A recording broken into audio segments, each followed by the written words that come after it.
If God is all-powerful and all good, why does suffering and evil exist?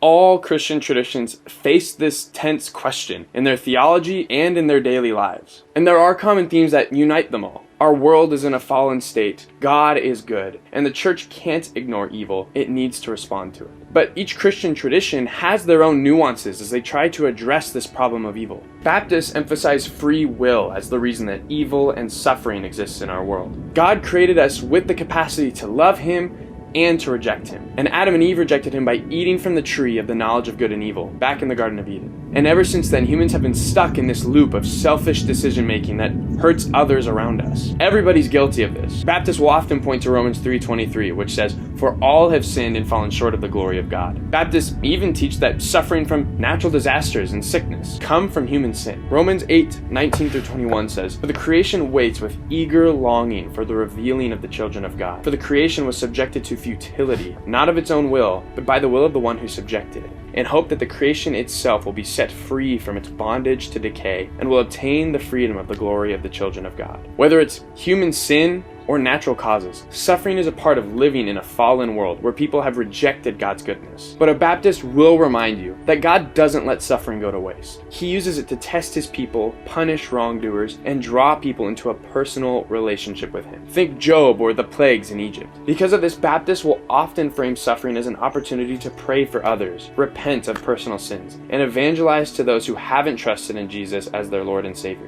Like the Baptists, Methodists also emphasize human free will as the cause of suffering. Wesleyan theology teaches that God has made humanity with the capability of choosing Him. According to Methodists, that means when we choose to love God, we're really choosing it. We're not doing so out of coercion or because we were programmed to, like robots. However, that means we are also freely capable to reject Him and choose evil instead. But this is contrary to God's will. Our poor choices grieve Him. But instead of removing it entirely, God redeems it, using it to bring about goodness, growth, and transformation, all while respecting our autonomy. So when a Methodist sees suffering, she sees it as an opportunity to grow in personal holiness and to love her neighbor as Jesus commands in Matthew 22:39. This is why you'll commonly see Methodists engaging in social justice movements and opening soup kitchens, as they try to embody God's love in a suffering world. True to form, churches in the Reformed tradition get into the theological weeds a bit more. The Presbyterian and Reformed churches are always trying to emphasize the sovereignty of God over and above everything else. In the Reformed mind, nothing happens outside of God's providential plan. And though evil and suffering are a result of human rebellion, God has factored that into His plan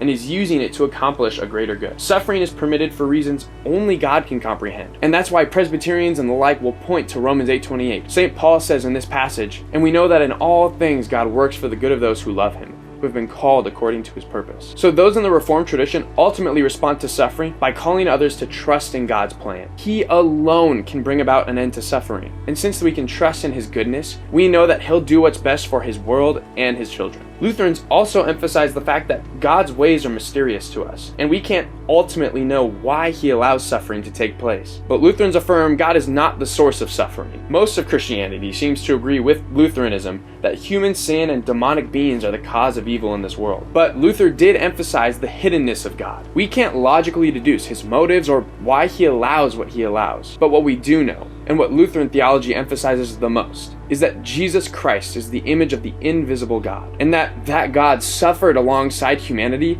on the cross. So in Lutheranism, Christians are called to cling to the cross of Christ and its promise of redemption. This is why in suffering, Lutherans especially will point people to Christ crucified, where God's love is most clearly revealed in loss and pain and suffering. Because in the Lutheran mind, suffering and death aren't obstacles to redemption, they're the path towards it. Anglicanism is always straddling the line between Catholic and Reformed theology. And because of this, it's not apt to give tidy answers. Anglican theology does teach that evil and suffering are distortions of God's good creation. And yet, suffering is a mystery. If you ask a group of Anglicans why God allows suffering, you'd probably get a variety of answers. But they would most likely all point you to Christ's victory over death in His resurrection. Sure, maybe right now it looks like sin and suffering are winning the battles every day. But Christ has won the war. He has defeated the power of suffering by rising from the dead. The head of the snake has been chopped off, and now it's just writhing around, trying to bite as many people as it can. The Anglican Church responds to suffering by entering into it together with Sunday Mass and communal prayer.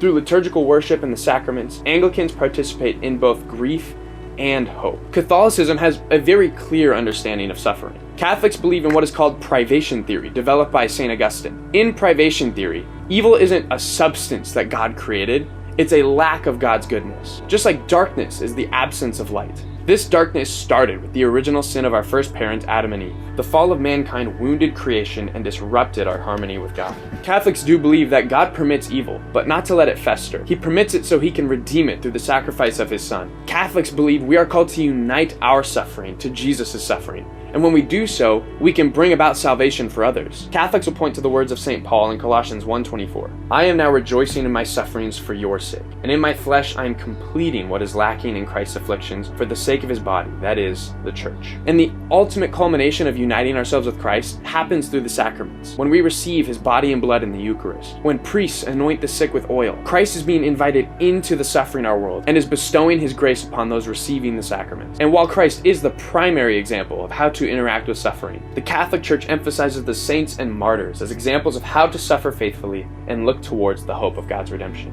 And finally, we arrive at Orthodoxy. Orthodox theology emphasizes that the suffering we endure, the sins we commit, are more symptoms of a sickness than evidence of legal guilt. Disorder and death are the results of turning away from a God of goodness and life. So suffering isn't an opportunity to shake your fingers at the dirty sinners in this world. It's an opportunity to see how in need of a Savior we really are. The chaos of our world reveals how badly we need to be healed from the disease we call sin. And this healing starts when we unite ourselves to Christ's death and resurrection, the Paschal mystery. The Orthodox teach that when we trust in Christ's redemptive work, which is ultimately professed through baptism, the Christian begins a lifelong process of uniting himself to God's divine life. In a sense, he's undergoing treatment to continually purge himself of the sickness. In Orthodoxy, this process is known as theosis, participating in God's divinity. The divine liturgy, the icons, and the sacraments are all vessels of Christ's victory on Calvary, pushing us forward in this process of becoming like our Creator. While we as Christians may differ slightly on how we talk about suffering, emphasizing one thing over the other, there are a few core ideas that unite us all. Evil is real, but not ultimate. It entered our world at the fall of Adam and Eve, and it's still just as present today, but it's not going to stick around forever. This is because God entered into human suffering in the form of Jesus of Nazareth. Because of Christ's crucifixion, we know that God is not distant from our pain. He took the very worst of it upon himself, which ultimately led to his death. But Jesus rose from the dead, proving that sin and suffering won't have the last word. He has risen victorious and has ensured that evil will someday be fully eradicated. Until that day, Christ's body, the church, is called to live out that victory even when the suffering we face feels incredibly real. We do this by comforting those in need, confronting injustice, and proclaiming hope everywhere we go. Though we explain the problem of evil differently, Christianity is